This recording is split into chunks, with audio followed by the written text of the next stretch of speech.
중동이 사우디를 한 축으로 하는 순위파 한 극과 이란을 한 축으로 하는 시아파 극으로 나뉘어서 경쟁을 한다. 이들 사이의 왕년에 미국과 소련처럼 서로 첩보전과 뭐 테러리즘과 뭐 각종 외교전과 군사적 충돌과 뭐 모든 것들이 다 일어난다. 실질적으로. 그런데 이란이 더 위협적으로 보이는 핵심적인 이유를 조지 W 부시 대통령이 제공했습니다.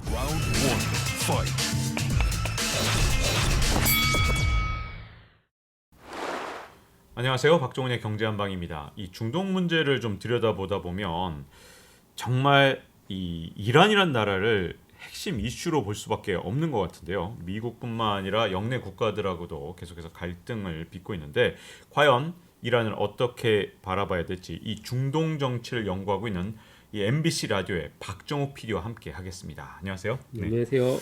자, 이 중동 지역 지도를 보면 제가 진짜 항상 놀라는 것 중에 하나가 이게 전부 다 메르카도르 도법 때문에 그런 것 같아요. 항상 이 북쪽 남쪽은 엄청 커져 있고 중동 지역 이런 때는 지도가 요렇게 나오니까 이란이란 나라가 얼마나 큰 나라인지 이걸 잘 모르고 넘어갈 때가 많은데 이란이란 나라 진짜 이 국토 면적이 엄청난 나라라고 할 수 있겠죠? 네, 맞습니다.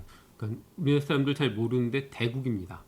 그러니까 인도 하면은 크다는 이미지가 있죠. 한국에. 네, 인도는 크다고 생각하죠. 면적이 인도의 절반 정도 수준입니다. 정말 큰 나라입니다. 그러니까 이제 인구가 그 정도는 아니지만 8,300만, 한국보다 훨씬 많죠. 그리고 역사적으로 전통이 있는 나라입니다. 우리 영화 300 보시면 나오는 고대 페르시아 제국의 후예라고 본인들이 생각해요. 이 본인들이 생각한다는 의미는 좀 약간 다층적인데 진짜 후예가 맞아는 약간 의문입니다. 뭐냐면 생물학적으로 유전자 검사를 했을 때 고대의 아케메네스 왕조, 고대 페르시아 제국 사람들과 별로 상관이 없다라는 게 정설이거든요. 왜냐하면은 이 중앙아시아하고 연결돼 있기 때문에 유목민족들이 계속 유입되면서 많이 섞였어요. 특히 튀르크족이 섞였습니다. 그러니까 오히려 과거의 페르시아인들보다 지금의 터키 계통, 튀르키예 계통인 튀르크족의 유전인자가 더 많을 수도 있는 게 오늘날의 이란이지만 아무튼 이들은 본인들이 페르시아의 후예라고 생각해요. 핵심적인 정체성은 뭐냐? 그때에서 이어져온 페르시아어를 씁니다. 중국으로 유입된 유목민족들은 중국어를 쓰잖아요.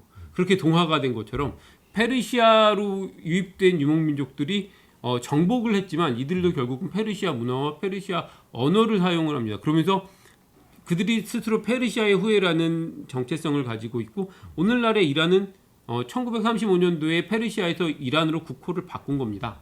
그러니까 그 전까지는 페르시아였고요. 페르시아가 현대까지도 있었던 겁니다. 아랍이라는 이 정체성 하나에 수많은 나라들이 있어요. 페르시아 정체성을 가진 나라는 이란밖에 없거든요, 사실.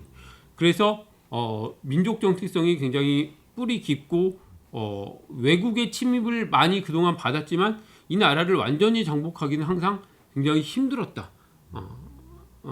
나름 저력이 있는 나라고 페르시아만의 석유도 많이 갖고 있고 천연가스도 많이 갖고 있고 이 저력을 보고 이란과 경제 교류를 하고 싶어서 탐내는 나라들이 많습니다. 특히 유럽은 가깝고 지리적으로 이란이 기존에 있었던 뭐 다른 그러니까 에너지 공급원들을 대체할 수 있을 만한 어떤 메리트가 있는 가능성이 있는 나라다라고 생각을 해서 제재를 해제하고 개방시켜서 교류를 하고 싶어하는 그런 어떻게 보면은 잠재력이 굉장히 대단한 나라입니다. 네.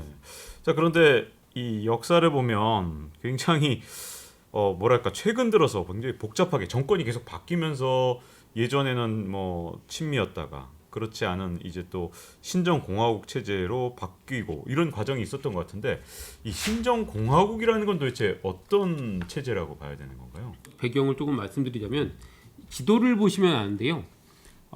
러시아가 옛날부터 남하 정책을 썼던 거는 다들 아실 거예요. 지금의 러시아 땅을 봤을 때 중앙아시아를 통해서 남쪽으로 내려오려면 사막이나 고원지대를 만납니다. 내려올 수가 없습니다. 그러면 이제 이 동유럽을 통해서 지중해로 나오는 게 아니라면 유일하게 남은 이 중동 쪽 페르시아만 쪽으로 나오는 게 부동항을 얻는 길인데 그러려면 이란을 지나지 않을 방법이 없습니다. 그러니까 이란은 남하하려는 러시아와 이걸 막으려는 영국 간의 그레이트 게임이라고 부르죠. 이게 치열하게 벌어졌던 현장입니다. 그러니까 이란과 그 옆에 있는 아프가니스탄에서 영국은 러시아를 저지하려고 했고 러시아는 어떻게든 뚫고 나오려고 했고 그래서 아주 오랫동안 19세기 내내 이란은 외세의 개입에 시달렸어요. 그 이후로부터 1979년까지 계속 외세가 이란을 쥐고 흔들고 실질적으로 국부를 빼갔다고 이란인들은 믿고 있습니다. 그러니까 외세라면 아주 진절머리를 내고 이를 갈고 그러면서 스스로 이 외세를 몰아내기 위한 시도도 해봤어요. 그게 1950년대에 이란인들이 과거 페르시아 팔레비 왕정 시절에 시위를 해서 선거를 요구를 했고 의회제와 헌법을 받아들였어요. 그 민주화 요구에 밀려서 이란의 국왕이. 근데 그때 총리가 됐던 민중들의 지지를 받고 국민들의 지지를 받고 총리가 됐던 사람이 모사데그라는 사람이 있습니다. 이 모사데그가 총리가 되자 그동안 영국이 페르시아에 들어와서 세웠던 석유 회사를 국유화시켜 버립니다. 그 석유 회사가 지금의 BP라는 석유 회사입니다. 그 전 단계인데요. 브리티시 피트롤리움이라고 세계적인 석유 회사죠. 이제 그 석유 회사를 갖다가 석유를 국유화해 버리니까 영국은 거대한 석유 이권을 빼앗겨 버리잖아요. 그 이전까지 어떤 지경이었냐면 석유를 보통 이제 시추를 해서 해외에다 팔면 수익이 남잖아요. 수익을 분명히 이게 이란 땅에서 파는 건데 이란은 20%만 가져갑니다. 나머지를 영국이 가져가는 겁니다. 네. 그러니까 불평등 조약이죠. 근데 이렇게 진행이 되고 있던 와중에 미국이 사우디하고 계약을 하잖아요. 그때는 5대5로 계약을 한 거예요. 그러니까 요구를 하는 거죠. 야, 우리도 5대5로 해줘. 영국이 no 합니다. 그러니까 그 반발로 국민들의 분노가 일어났고 그러자 영국이 미국하고 손을 잡고 이란 내에 군부를 지원해서 쿠데타로 모사데그 정권을 뒤엎어버립니다. 전복시키고 샤 왕정을 복원시키죠. 그 뒤로는 반미 감정이 이란에서부터 자라는 겁니다. 우리들의 민족적인 자존심과 국익과 주체성을 갖다가 뒤집어 엎는데 미국이 일조를 한 거죠. 1953년도에 쿠데타가 일어난 이후로 계속 아주 격렬한 반왕정 시위, 민주화 시위가 일어나는데 절반은 민주화 시위고 절반은 반외세 시위입니다. 그러니까 샤 왕정이 외세의 꼭두각시다. 샤 왕정을 무너뜨리고 우리 고혈을 빨아먹고 있는 외세를 갖다가 몰아내자라는 게 이란 국민들의 어떤 공유된 정서였습니다. 그러다가 1979년에 혁명이 일어나고 이제 새로운 체제, 샤 왕정은 무너지고 새로운 체제가 들어서는데 그게 체제의 성격을 갖다가 규정하면 신정공화정이라고 이름을 붙입니다. 이제 나라 이름은 이란 이슬람 공화국인데 이 일종의 체제의 명칭은 마치 소비에트 연방이지만 체제는 공산주의 체제이듯이 여기는 이제 신정공화정이라는 시아파 신정공화정 체제를 구축합니다. 이게 뭐냐면 좀 어려운데요. 신정이라는 건 신의 뜻에 따라 정치를 한다는 겁니다. 이슬람 원리, 이슬람 경전이 꾸란의 원리에 따라서 정치를 한다. 그런데 꾸란의 원리는 사실은 공화국이 없어요. 거기는 무함마드 예언자가 직접 신의 말씀을 전달하고 이후의 체제는 그 무함마드의 후계자인 칼리파들이 다스렸죠. 왜 이렇게 할 수밖에 없냐? 왕정인 샤를 무너뜨리는 게 민중들의 뜻이었거든요. 그러니까 새 혁명 세력도 왕정으로 돌아갈 수 없는 겁니다. 공화정을 갖다가 채택을 하고 헌법도 들여놓고 선거제도도 들여옵니다. 하지만 이 서방처럼 자유민주주의 체제가 아니라 선거는 해. 하지만 그 이슬람 수호 평의회라는 그 조직을 만들어서 이 이슬람 수호 평의회에서 이 후보자를 갖다가 걸러낼 수 있어요.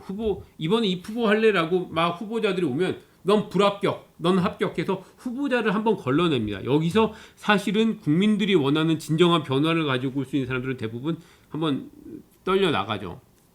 그리고 의회가 꾸려져서 법안을 통과시켜도 최종 거부권이 이 평의회에 있습니다.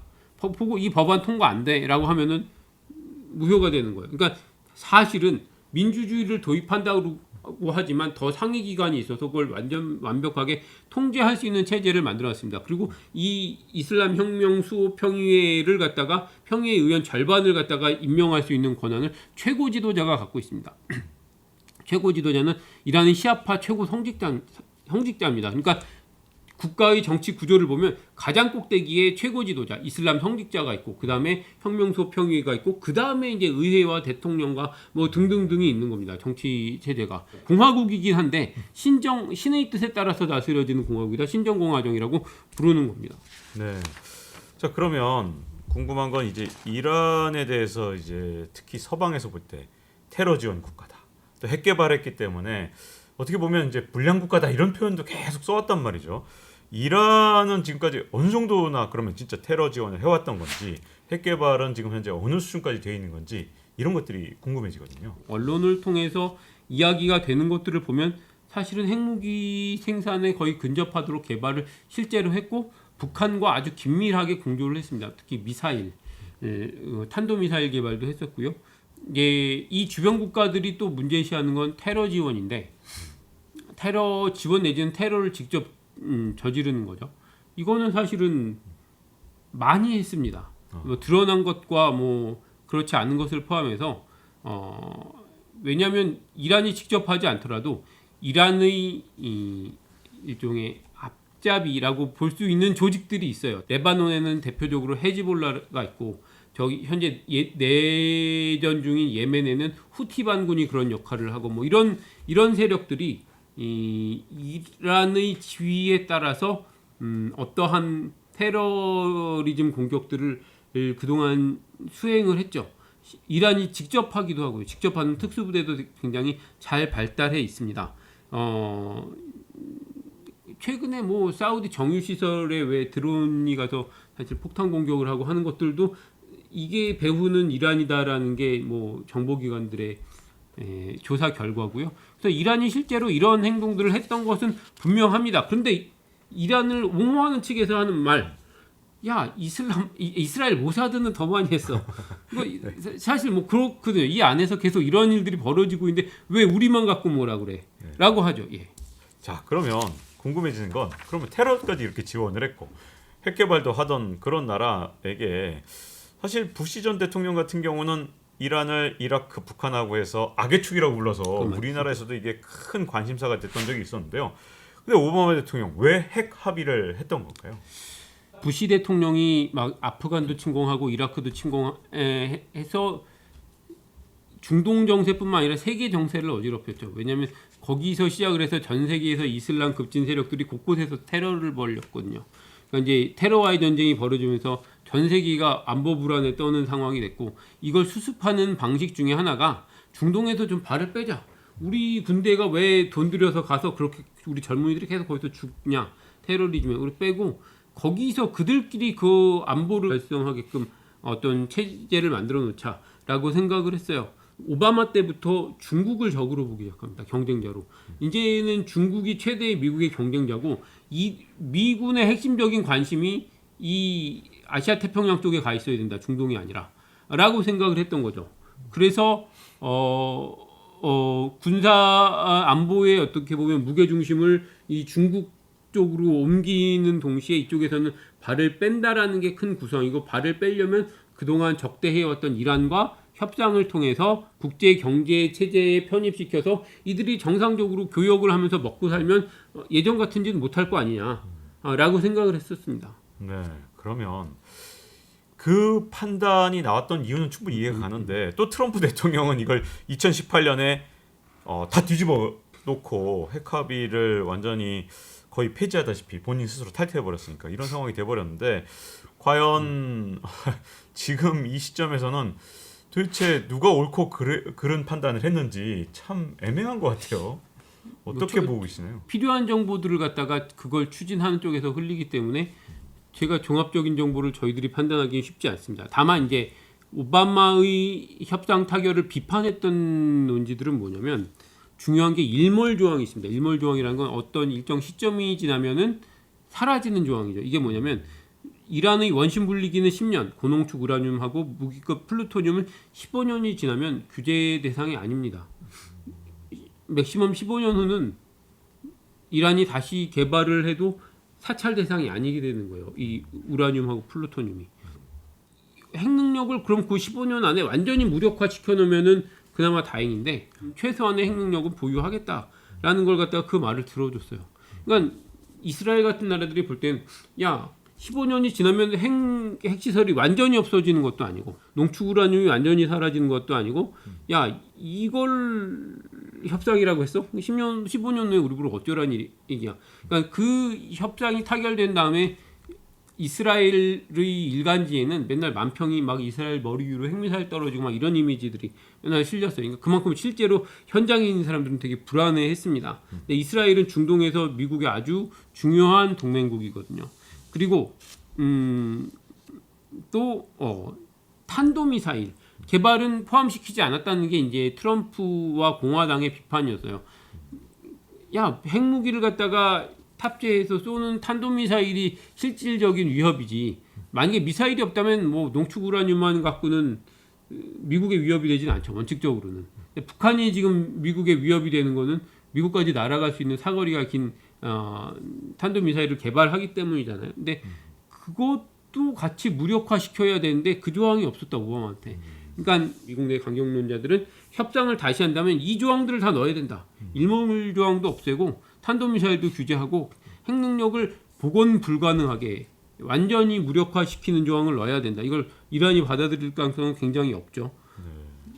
자, 그러면 이제 궁금해지는 건 지금 현재 이란이 중동에서 아까 말씀하신 대로 이스라엘은 막 핵미사일이 떨어지는 만평을 그릴 만큼 또 사우디 같은 경우는 이란 그러면 뭐 진짜 공포 이 자체에다가 또 굉장히 좀 증오하는 그런 상황인 것 같아요. 근데 정말 이란은 중동에서 이렇게 위협적인 존재다 이렇게 말할 수 있는 건가요? 어떻습니까?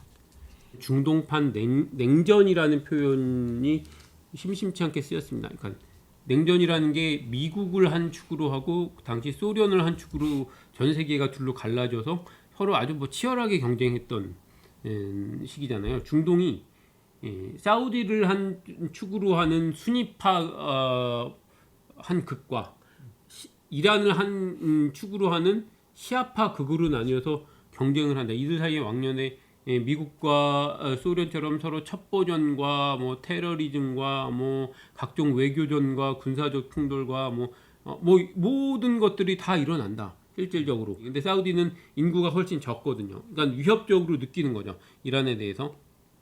그런데 이란이 더 위협적으로 보이는 핵심적인 이유를 조지 W 부시 대통령이 제공했습니다. 무슨 얘기냐면 이란 이라크 전쟁이라는 거 다 들어보셨을 거예요. 그 1980년대에 일어났던 8년간 진행됐던 전쟁인데 그 전쟁을 일으킨 당사자가 이라크의 사담 후세인입니다. 그러니까 1979년도에 이란 혁명이 일어났는데 1981년도에 전쟁을 일으켰어요. 그렇다는 건 혁명을 일으킨 다음에 내부 수습으로 정신이 없는 이란을 이라크가 친 거죠. 그런데 예상보다 이란이 강력하게 버티면서 이제 전쟁이 장기화됐고 8년이나 그 이후에도 이란은 사담 후세인의 이라크에 막혀서 나올 수가 없었습니다. 중동 지도를 한번 펼쳐놓고 보시면 이란은 이라크를 통하지 않으면 중동의 다른 나라들과 육지로 맞닿지 않습니다. 네. 그러니까 이라크가 그동안은 혁명을 일으킨 이란이 수출을 하고 싶어도 이라크가 꽉 막고 있는 형상이었어요. 그 일을 누가 했냐? 사담 후세인이 했습니다. 그런데 사담 후세인을 미국이 와서 그 정권을 깨부셨잖아요. 그러니까 사담 후세인 하에 이라크는 수니파가 장악하고 있는 수니파 정권이었는데요. 그런데 다수인 시아파를 사담 후세인이 아주 강력하게 억압을 했고, 그래서 반체제 시아파 인사들이 어디로 망명을 했냐면 이란으로 망명을 했습니다. 이란 내에는 이라크에서 도망을 온 수많은 반정부 인사들이 거기서 살고 있었고, 거기서 결혼을 하고 아이를 낳고, 그러면서 그 아이들은 아예 태어나서 눈 떠보니 이란이 자기 고향이었던 이라크인들이죠. 사담 후세인이 무너진 다음에 이들이 다시 이란으로 돌아와서 지금 핵심 정치인들이 되는 겁니다. 무슨 의미냐면 이라크의 정계를 좌지우지하는 많은 이 정치 엘리트들 중에 상당수가 친이란파예요. 내가 어려웠을 때 나와 우리 부모님을 보호해 준 나라고, 난 혹은 아예 난 눈 떠보니 거기서 어린 시절을 보냈는데 제 2의 고향 같은 나라고 친이란파인 거예요. 그러니까 부시 정부가 이라크를 사담 후세인 정부를 갖다가 타도했는데 타도하고 나니까 돌아와서 이라크를 재건하는 반 사담 후세인파가 중심이 되는 거죠. 역설적인 결과입니다. 그리고는 시아파가 이라크를 장악하면서 사실은 이라크도 친이란 세력으로 분류해도 무방할 만큼 굉장히 이라크의 영향력이 강해졌어요. 그래서 어떤 표현이 쓰이냐면 시아 초승달지대라는 게 만들어집니다. 그게 보면 이란을 중심으로 이라크, 시리아, 저 밑으로는 사우디아라비아 남부와 예멘까지 사우디아라비아 남부의 시아파들이 모여 살고 있고요. 예멘은 내전 중인데 그 내전의 한 당사자인 후티 반군이 시아파입니다. 이렇게 시아파들이 갑자기 이라크가 시아파 정권으로 넘어가면서 연결이 돼 버리는 겁니다. 그러면서 이란이 중동에 영향력을 행사하는 게 매우 제한적이었는데 혁명을 수출하고 싶어도 이라크 때문에 막혀서 못했는데 갑자기 활발하게 중동 곳곳에 개입할 수가 있게 돼버린 거죠. 이 계기를 역사적으로 미국이 만들었습니다. 좀 이해가 안 가고 이것 때문에 미국이 더 어려운 상황이 됐다니까 좀 앞으로도 어떻게 될지 참 궁금해지는데 지금 이제 이란에 대해서도 여러 가지 조치를 또 잘못하게 되면 미국이 잘못하면 더 깊은 수렁으로 빠질까봐 걱정인데요. 과연 지금 이란에 대해서는 어떻게 하는 게 더 최선일까요? 참 이거 뭐 어려운 얘기죠. 두 가지 견해가 다 맞습니다. 제재를 해야 된다. 걔는 악의 축이다라는 것과 이란을 갖다가 풀어서 그냥 정상 국가로 만드는 게 오히려 미국에게 도움이 된다. 누가 옳은지는 사실 입장에 따라 다른 것 같아요. 이제 신뢰의 문제인데 오랫동안 이란의 위협에 시달렸던 나라들은 낮은 신뢰를 갖고 있을 테니 이란이 이렇게 뭔가 잘 풀리는 게 싫을 거고 그런 갈등이 별로 없었던 나라들은 뭐 어때 좀 풀어줘서 야 걔네 석유 우리가 갖다 쓰고 개발하면서 우리도 좀 이익도 얻고 투자해갖고 인구도 많던데 거기다 물건도 팔고 하자 이런 생각을 주로 후자의 생각을 주로 유럽에서 합니다. 그러니까 오바마가 협상 타결을 2015년도에 한 다음에 트럼프가 이 협상을 뒤집는 2019년까지 그 사이에 유럽 기업과 자본들이 이미 진출을 했어요 이란에. 그래서 막 활발하게 이제 밑밥을 깔아놓고 막 돈을 그 안에 뿌리고 있는 찰나에 트럼프가 갑자기 제재하면서 이란하고 그 교류 못해 이렇게 하니까 돈이 묶여버린 상태입니다 지금 이란에 유럽의 자본들이. 그러니까 이들이 굉장히 로비를 하는 중인 거죠. 야 협상을 해서 풀어줘. 우리 지금 경제 활동에서 이란하고 우리 손해 볼 수 없으니까 이란하고 경제 활동에서 수익을 좀 내야 돼. 명분도 있습니다. 지금같이 석유가 모자란데 야 이란 페르시아 그 얼마나 많은 석유가 묻혀있는데 이거 내다 팔면은 얼마나 유가를 떨어뜨리는데 도움이 될 거야. 이 얘기를 최근에 그 이제 사망한 전 오페크 사무처장도 했었어요. 그러니까 이란의 석유가 시장에 나오면은 이 유가를 갖다가 낮추는 데 도움이 된다. 사실이겠죠. 근데 아무튼 이런 의견이 있고요. 정상 국가화 하자는 의견이 있고 풀어줘봐. 걔네 지금까지 혁명 수비대 앞세워서 했던지 못 봤어? 그럼 걔네가 그 많은 자금력까지 가지게 되면은 무슨 짓을 할지 어떻게 알아?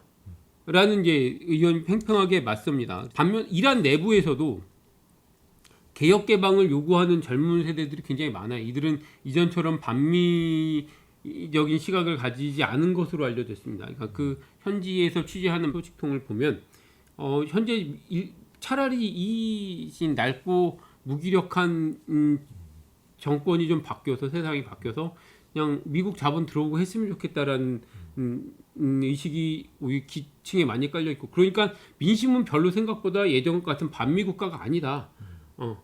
겉으로만 저러고 있는 거지 얘들은 사실은 자존심 때문에 못 내려놔도 개혁 개방 해주게 되면 빨리 뛰어들어서 자기네들 이속 챙기려고 할 거다 라는 시각도 있습니다. 이것을 최종적으로 판단하고 결정을 내리는 건 미국 내부의 정치적인 문제하고도 연결이 돼 있기 때문에 어떻게 최종 결론이 날지는 현재로서는 좀 파악하기가 쉽지 않습니다. 네.